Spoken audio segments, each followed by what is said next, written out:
Hi, hello, and welcome to another episode of the WuMao Show, where we share with you what it is like to live and work in China. Today, I am joined by Mr. Noel Lee, somebody who works here in China as well. And today, we're going to be discussing a topic that is quite sensitive, which is 9/11 and the consequence to the world. So, let me start by welcoming Noel to the show. Noel, how are you? Hey Fernando, thanks for having me. In fact, we just met a few minutes ago. We are here in Shenzhen Airport, and Mhm. Fernando is actually going on a trip. And I just thought, hey, why don't I come see you off at the airport and we can do a bit of your live show here? Yeah, Yeah. We run this idea in the WuMao group show, the WuMao group show, and we decided, well, let's meet at the Shenzhen Airport since it's so close to you. So also, I would like to welcome each and every one of you guys who have joined and are watching right now. Make sure to hit the like button. Welcome to the show. Those of you who are watching on playback, also welcome to the show. If you like the content of my channel, consider subscribing. And let's get right into the topic. Also, Noel's channel, right? Caliber yeah, Wings, Noel Lee. All right. This is going to be a relatively short, very factual video. Um, we want to talk about the things that we know.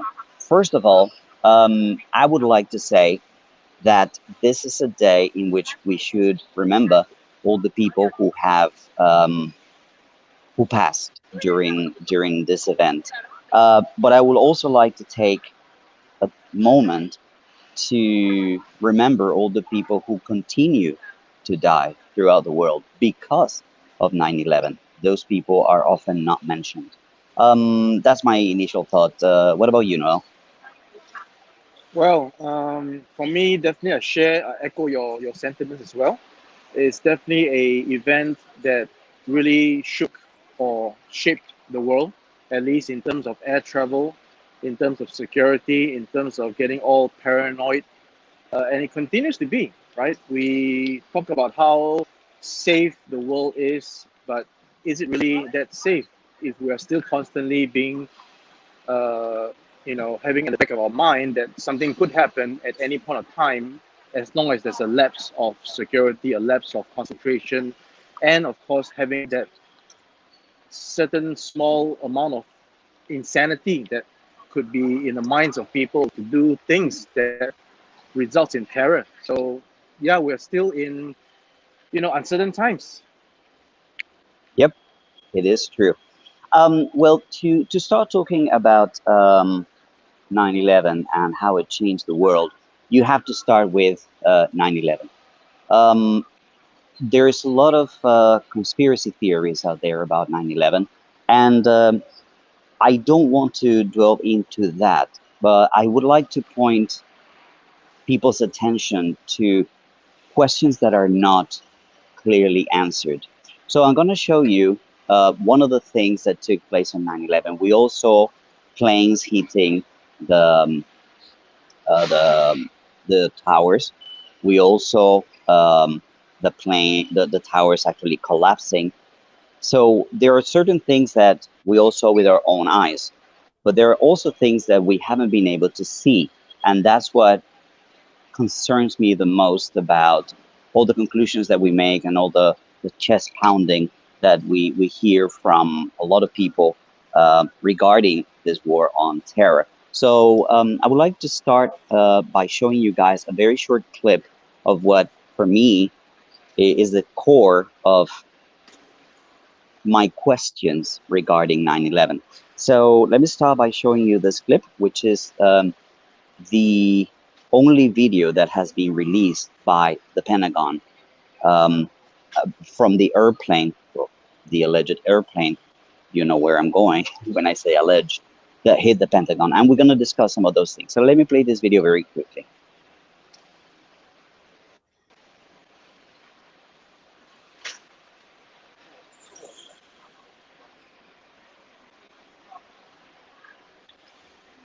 This video is the only video that has been released by the US government after the investigation that have taken place.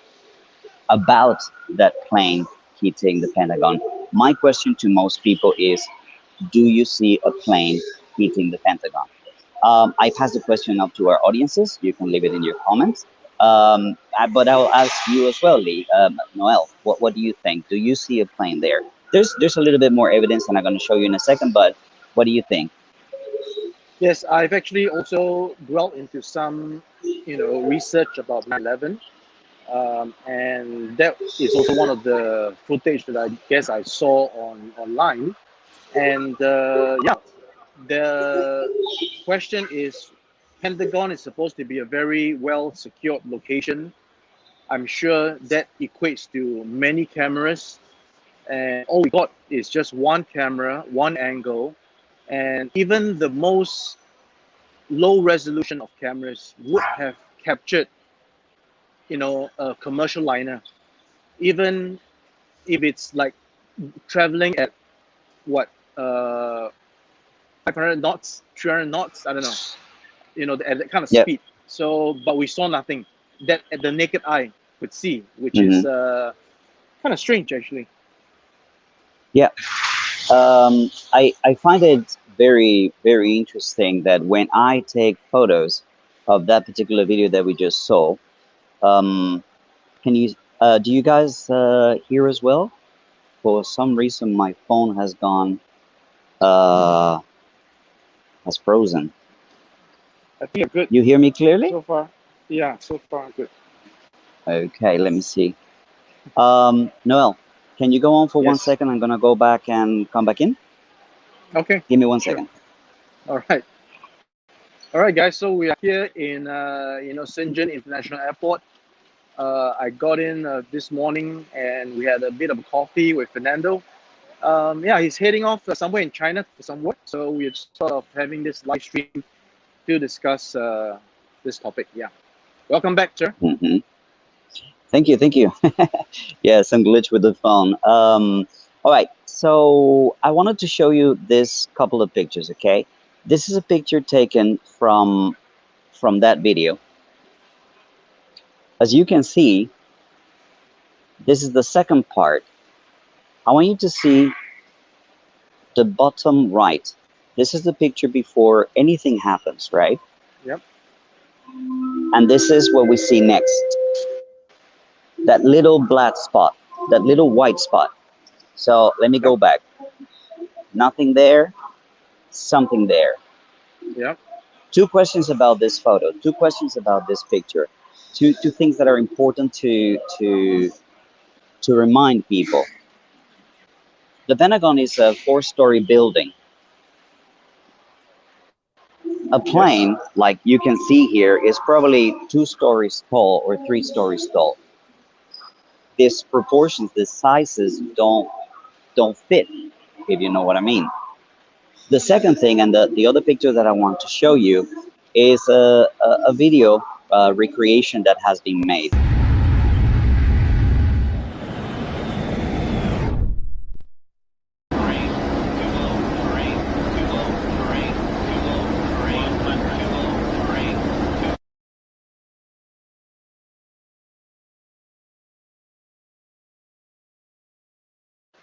Now, in this video, you can actually see how high the plane was going, and that actually does not represent the level that that white thing we saw in the picture was at. I'm not a Yeah. It was pilot. almost ground level. Yeah. Exactly. I'm not a pilot. Look, this is what the last frame of that video shows. Yes. It was as if the plane Uh, is gliding or flying almost like 5 inches above the ground, right? yeah, it's imagine how talented we are told that these people went to fly school in Florida, right? And that they were no good at flying. So imagine somebody who has never flown a plane that big, a Boeing, right? The amount of skill that it would take to actually fly it that low to hit the first floor, the second floor of a four-story building, a plane that size. When I think about what I would see is just crashing down, just not like land in it, but just slam it into a building. But that's not what I see. Um, the other thing is, a lot of people question, well, what about the planes that hit the towers? Did you see a plane hitting the towers, Noel? Well, again, when I got the news, we were actually in Singapore. I was actually getting commissioned to be a captain. So yeah, only only on the CNN reports that we see being televised. And of course, I went back to look at videos on the event, and what I saw was actually not conclusive for me. But I do have people who told me that they were in New York at the point of time, and they did see the plane hit the building. So I don't know. For me, I can't conclude. Yeah. Yeah, I did see planes hitting the towers. That's to me evidence that I can see with my own eyes. I was watching this on TV, the second tower. Well, when the second tower was hit, I saw that live, and you could actually see a plane flying into those. Mm. But my only point of contention is with the Pentagon. The Pentagon. Hold on, The Fernando. I just question is, verified yeah. that the it was a 757 that hit the Hmm. Pentagon, and a Yeah. 757 is pretty big. So you tell me that little picture. Let me show you the picture again one more time.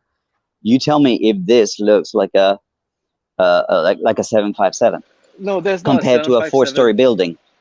No, no, sir. I don't think so. That's not a So 757. Yeah. that's an issue, and these kind of investigations, they get locked up by Congress or whatever, and you only know the truth 20, 30, 40, not 20, because today is the 20th year Maybe not of this even, event. right? 30, Yeah. 40, 50 years afterwards. But the most concerning thing is what took place because of 9/11. Because of Yeah. 9/11, you have now, for example, in America, something like the Patriot Act. Are you familiar with what the Patriot Act is? I heard about it, but I'm not too sure about the details. Okay, basically is um, the right from the government to, to look into your communications, to look into what you do in order to protect you from terrorism. And a lot Right. of people would say, like, well, what's taking place in Xinjiang with all these biometrics, with all these things trying to find out about your things to protect people from terrorism? So I don't have an issue with governments making sure that we are safe. The issue is if the premise, if the initial situation is not clear, then what gives you the right? Do you know what I'm saying? What gives the Yeah. government the right to start uh, uh, looking at people's communications and whatnot? Um, Right. and the interesting thing about this is a lot of people supported these rights of the government to look into their communications when initially they're all about freedom. America is all about freedom. You don't tell me what to do. You can't tell me to. You know, that's my private. Yeah.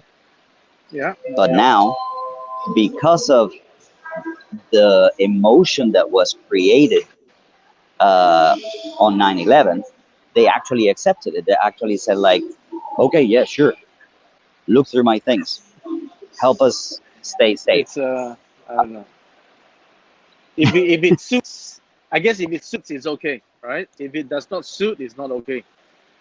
Yeah, Yeah. and this was the beginning of a geopolitical agenda that it's now being uncovered with two failed wars that basically came about because of this desire to avenge the 3,000 plus people who died when the towers collapsed and when the planes basically, some of them crashed, some of them just evaporated. Um, let's watch this short video, which will explain some of the reasons why I don't feel any shame in asking these questions. Let me show you this video very quickly.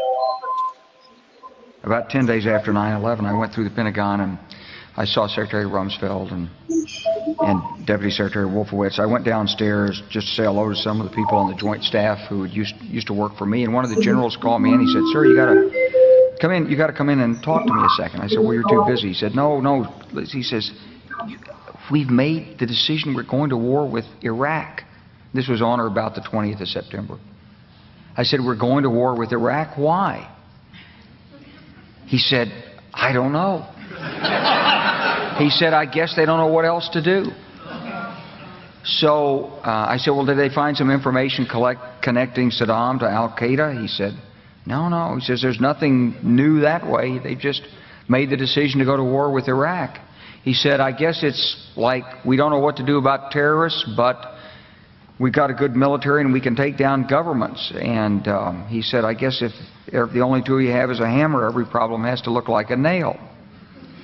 So I came back to see him a few weeks later, and by that time we were bombing in Afghanistan. I said, "Are we still going to war with Iraq?" And he said, "Oh, it's worse than that."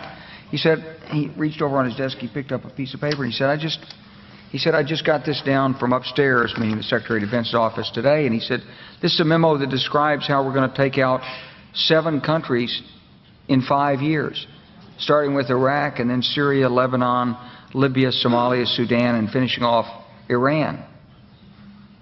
I said, "Is it classified?" He said, "Yes, sir." I said, "Well, don't show it to me." That video right there tells you the predisposition to just go to war.